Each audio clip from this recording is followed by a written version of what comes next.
What's up? This is Nintendo Sony Free 2011K Manny Wolverine and Gorzy got the guys and the rest of the intros now toward his channel. Before I begin this video, you can probably skip this first 3 or 4 minutes of this video. It's just going to be ranting about how, unfortunately, how much of a fucking piece of shit fucking AZ recorder is. Because I tried doing this video earlier when I was doing one of the first chat and breezes. I haven't done in like 2 months. I mean, excluding June and August, because I know I did 2 of them, but I had to do a chat and breeze during that burning hot ass summer of June and August, even though it's still like 101 out there.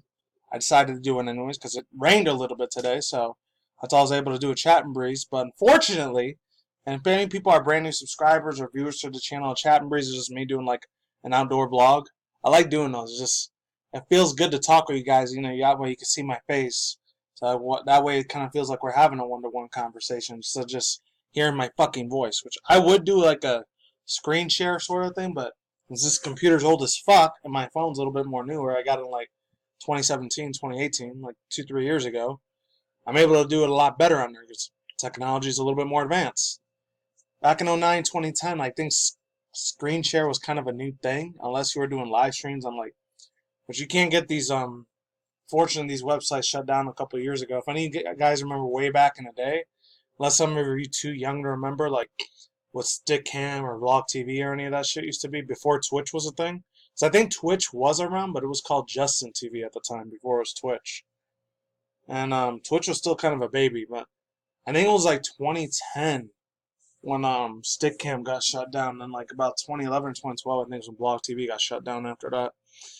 And yeah, maybe one day those websites might make a comeback, but until then, they're still dead, unfortunately. But yeah, So, unfortunately, I don't want to step on too many toes here, but, it's a little fucked up. When I was doing the chat and breeze thing, when I tried to, like, stop the video, it didn't stop. It just kept going over and over, and then, like, got corrupted when I decided to go back in there. So, unfortunately, I won't be able to, like, show that video now. So now I just got to do it like this, which sucks, because I really didn't want to do it like this, but I don't have a fucking choice.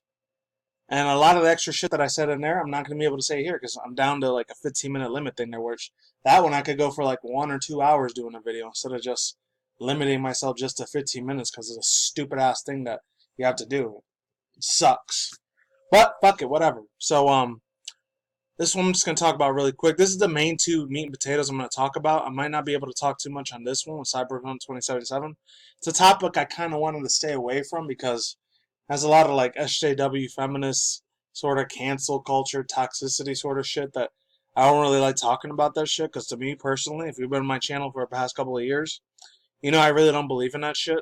That's just smoke and mirrors to me because it's something that I'm not going to say who they are, but you kind of know what I'm talking about because if you know what I was talking about, you think I'm some tinfoil hat wearing motherfucker, which I'm not. I believe a lot of that shit is real, and I do believe there is a lot of evil, fucked up, disgusting Satanist organizations that run this world. And the only way we'll defeat them one day is from God. Till then, it's never going to happen for now. For now, of course. Maybe one day it will. Unfortunately, right now, it's not one of those days.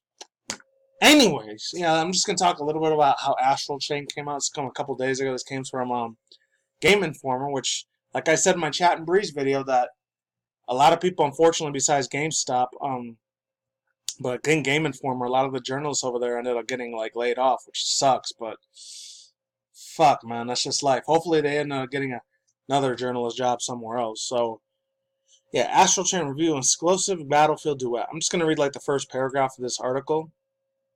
So, yeah, it says up there, it's from publisher Nintendo, developer Platinum Games, release August 30th, 2019, reviewed on Switch. So, Platinum Games has a long, successful history of stylish action games, and Astral Chain is one of them. Most accomplished and enjoyed entries to date, giving Bayonetta and both Nier Automata a run for their money. Aerobatic combat is the beating heart of this apocalyptic tale, sending heroes and monsters sailing through the air as swords swinging violently through the particle effects shower in the battlefield. This experience also deserves props for its meaningful world building, gorgeous science fiction visuals, and science activities that range from odd to odder in a good way. Platinum Games also delivers a story to fantastic characters, but its flow is turbulent, and all over the place thematically. bouncing chaotically from somber moments to slapstick comedy. As you mourn the loss of someone close to you, you may be introduced to a fairy named, Belle, who watches over the police department's toilets. That's freaky. The tone shifts are odd, but most of the content is fun or interesting. You just have to divorce yourself from giving any moment to let Platinum Games take you on this strange yet engrossing ride to an inventive vision of the future. Yeah, so overall thoughts, views, and opinions. I haven't played the game yet. Maybe one day I will. Hopefully I do, because I'm supposed to be getting the Switch this month, so hopefully I get a chance to get that motherfucker. And hopefully this one's working, because I read the whole article last time. I might only be able to read half of it this time, since, like I said, this only gives me a fucking 15-minute limit, which sucks. I wish it could give me more than that, but I really wanted to spend $10-20 a month on this thing. I know there's the other one, it's like 45 minutes, but that one gives me trouble for some reason. I don't fucking know why that is, but links to all three of the articles I'll leave in the description box below if you want to check it out in your own time. And there's a video to one of them too. This is the one that pissed me the fuck off a little bit. It says Cyberpunk2077 abandons gender options. So this comes from, I forgot who the dude was that wrote this. Let me read it on my phone because I got it on my phone too. Connor Mitchell, so I've got to give credit where credit is due. So this says CD Projekt Red has been criticized in the past for its handling recent interviews. The senior concept artist of Cyberpunk2077 discussed in the way that the games will discuss the way in which the game will approach the gender within the game's character customization and its aim to create an inclusive as a game as possible. Expect more in this gameplay live stream August 30th, which by that time this video is coming out, this is already way old as fuck now. So CD Projekt Red made it clear that the Cyberpunk 2077 will be inclusive, as inclusive as possible. This was generally assumed to mean that the players will be able to select several genders, with the option the protagonist will substitutely giving genderless names. B. The developer has elaborated that the game's customization simples and it appears it will not be gender options. Instead, Cyberpunk 2077 will have a deep customization system that goes far beyond simple choosing the character's background. CD Projekt Red, we are hoping that the blur the lines between the gender, allowing everyone to be a character they want to be.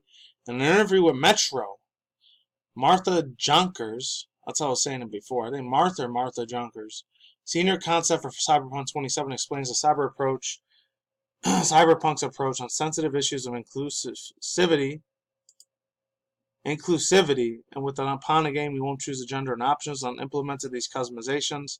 Options, Junker said. I already read that in the thing. My overall thoughts, views, and opinions on that, before I keep going to the next article, I'll say this. The way they put this article in, I know a lot of people really want this game to be good. I feel like they're trying to like really pander to a lot of LGBTQIA like communities that play video games, which, hey, you know what? I've said it a billion upon billions of times on my videos before. I don't have anything against those groups, but the second they start pushing a lot of their bullshit ideologies and beliefs, and especially if they're in the SJW community too, yeah, I lose all my fucking respect for them. They could literally go fuck themselves. I'm sorry. And if you happen to be a subscriber of mine and you are in the LGBTQ, hey, that's all good. I'm sorry if you get offended, but tough shit. That's what I believe. I'm gonna stick to that shit. And I honestly don't give a fuck who says what. So, sorry if you get offended, but I'm not gonna shut the fuck up for anybody. And I will continue to be like that till the day I leave this fucking world. So there's that. Let's keep it moving. So it says, yeah, CD Projekt Red has been immune to criticism in the past concerning their handling their trans issues, but Jonkers assured that the criticism of the board will help create the possibility of the game onto topics of diversity. Discusses Cyberpunk 2077 team saying, yeah, and the rest of this is in the description box down below if you want to read it to the end.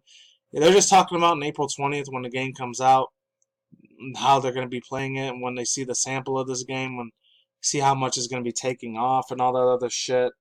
And it gets into even longer discussions. I remember in my original video when I did my chat and breeze video for this, but since I couldn't post it on YouTube or anything because I got fucking corrupted, I did remember saying that like hey, as long as like the people are having fun with the game. That's all that fucking matters, man.